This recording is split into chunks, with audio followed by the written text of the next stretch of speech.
მშვილდოსნობაში საქართველოს ჩემპიონატის მასპინძელი წელს მარნეულის მუნიციპალიტეტი იყო. ტურნირი ორ ეტაპად მიმდინარეობდა და მასში ქვეყნის საუკეთესო მშვილდოსნები სამ ასაკობრივ კატეგორიაში მონაწილეობდნენ. შეჯიბრის საერთაშორისო წესების სრული დაცვით 18 მეტრიან დისტანციაზე სტანდარტულ სამიზნეებში ტყორცნით ჩატარდა. წლევანდელი ჩემპიონატი რამდენიმე მიმართულებით გამოირჩეოდა. ტურნირში მონაწილეობდნენ საქართველოს თავდაცვის სამინისტროს პარამშვილდოსნები, რომლებმაც საკუთარი მაგალითით აჩვენეს, რომ სპორტს საზღვრები არ გააჩნია და შეზღუდული შესაძლებლობები არ არსებობს. მარნეული ჩამოყალიბდა ქართული მშვილდოსნობის ერთ-ერთ ცენტრად, ისევე როგორც ბათუმი, თბილისი, მარნეული არის ერთ-ერთი ცენტრი მშვილდოსნობის. საერთოდ ძალიან კარგი ატმოსფეროა კოლექტივში. ძალიან სწრაფად მოიმატა იმ ბავშვების რაოდენობა, რომლებიც ვარჯიშობენ, გაიზარდა გეოგრაფიაც ჩვენი მშვილდოსნობის გავრცელებისას. ამიტომ იმედის თვალით ვუყურებთ მომავალს. მინდა მადლობა გადაუხადო საქართველოს მშვილდოსნობის ეროვნულ ფედერაციას და ადგილობრივ თვითმმართველობის ხელმძღვანელობას შესაძლებლობისთვის, რომ ჩვენ გვაქვს ყველანაირი პირობა იმისთვის, რომ აღნიშნული დონის ტურნირებს ტრადიციულად უმასპინძლოთ ჩვენს მუნიციპალიტეტში.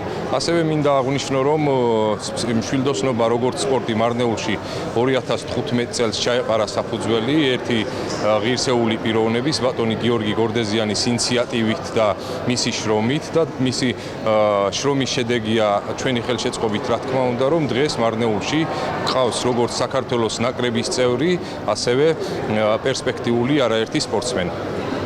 წლევანდელი ჩემპიონატის მნიშვნელოვანი სიახლე იყო კომპაუნდის კატეგორიის დამატება, რომელიც უკვე ოლიმპიური თამაშების ოფიციალური სახეობაა და ქართველ სპორტსმენებს ახალ საერთაშორისო შესაძლებლობებს უხსნის.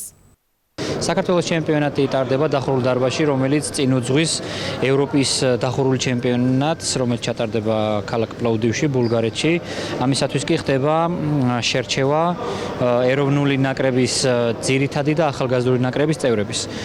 ასევე წინ უძღვის შეკრებას, რომელიც ჩატარდება ევროპის ჩემპიონატის წინ, რომლის სათავეშიც ჩადგება ჩვენი ახლადმოწვეული კორეელი ექსპერტი ბატონი ან ჰიუნგსანი, რომელიც 2010-2012 წლებში მუშაობდა საქართველოში, რომელიც ჩემი ერთ-ერთი მწვრთნელი იყო, მან დიდი როლი ითამაშა ქართული მშვილდოსნობის წინსვლაში, ასევე ჩემს განვითარებაში პირადად და ის იყო პირველი, ვინც თანამედროვე დროში ჩამოაყალიბა და დააბრუნა საქართველოს მშვილდოსნობის ასპარეზზე მამაკაცთა ნაკრები, არაჩვეულებრივი გამოცდილების, ცოდნისა და ასე რომ ვთქვათ, უნარების მქონეა ეს ადამიანი. ეს შედეგი გადამწყვეტი არის, რომელიც დანაც შედგება საქართველოს ნაკრები, როგორც ახალგაზრდებში, ისევე დიდებში და გაემგზავრებიან ევროპის ჩემპიონატზე. ასევე მინდა აღვნიშნო, რომ ჩამოვიყვანეთ მწვრთნელი, რომელიც პირადად ჩემი მწვრთნელიც იყო, ქართულად უკვე ვეძახით არჩის და ძალიან მისასალმებელი არის. დარწმუნებული ვარ, რომ შედეგები დღითიდღე უფრო და უფრო გაიზრდება.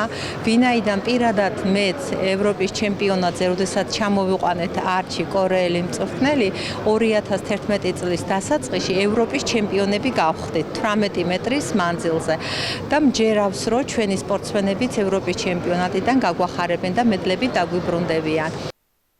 ჩემპიონატის დასკვნით ნაწილში გაიმართა გიორგი გორდეზიანის სახელობის თასის გათამაშება. გამარჯვებულმა მარნეულის მუნიციპალიტეტის სპორტული სკოლის თასთან ერთად 2000 ლარიანი ფულადი ჯილდოც მიიღო.